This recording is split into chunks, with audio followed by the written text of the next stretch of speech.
Hello, everyone. I am Heather from Travels of Heather, and I am very thankful to be a guest at Stitchka. Here are my Q&A answers, I suppose.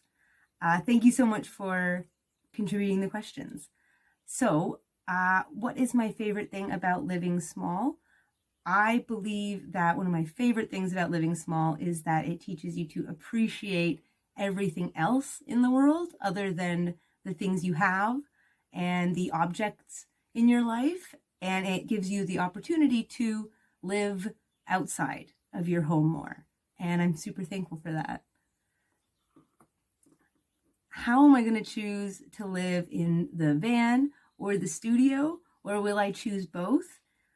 It's a really exciting, flies. It's a very exciting question and thought, actually.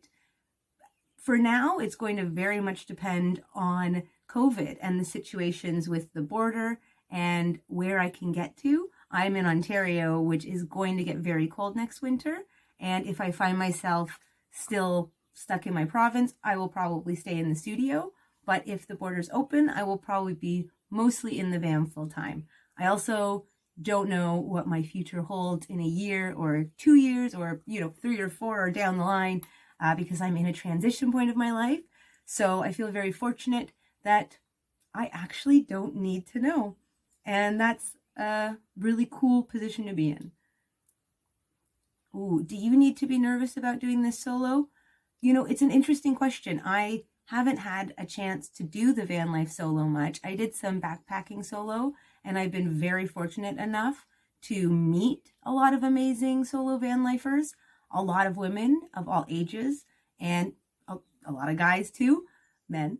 And the one thing I say is that there is such an amazing community, so you're not always alone. And if you're nervous, you can take baby steps towards camping more remotely.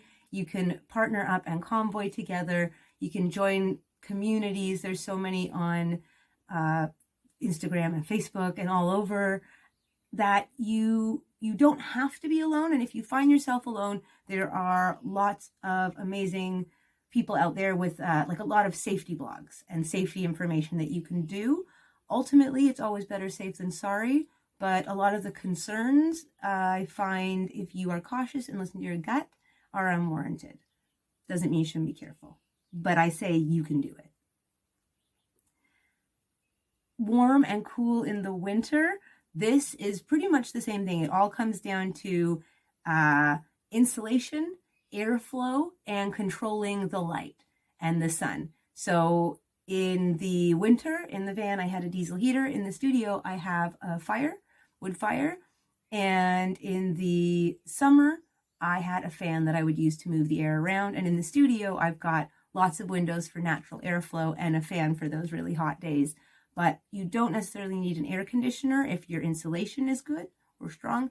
And if you have an intake and an outtake in the summer and are getting that airflow, those two things will work together for winter and summer.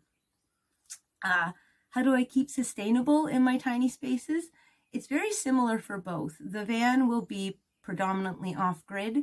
The studio itself will be off-grid one day, but for now it runs off of one extension cord. So I have to be very mindful of my power in both, and that helps me keep sustainable for overusing electricity. I also have to carry in all my water and carry out all my garbage into, it's not easy to dispose of those things. So having to touch all my things makes me very aware of what I'm using, be it resources or the waste I'm putting out.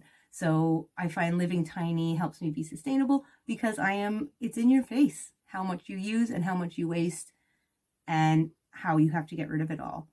I want to thank all of you for the questions, and I hope you have an amazing day and follow your dreams. Cheesy but true. Take care.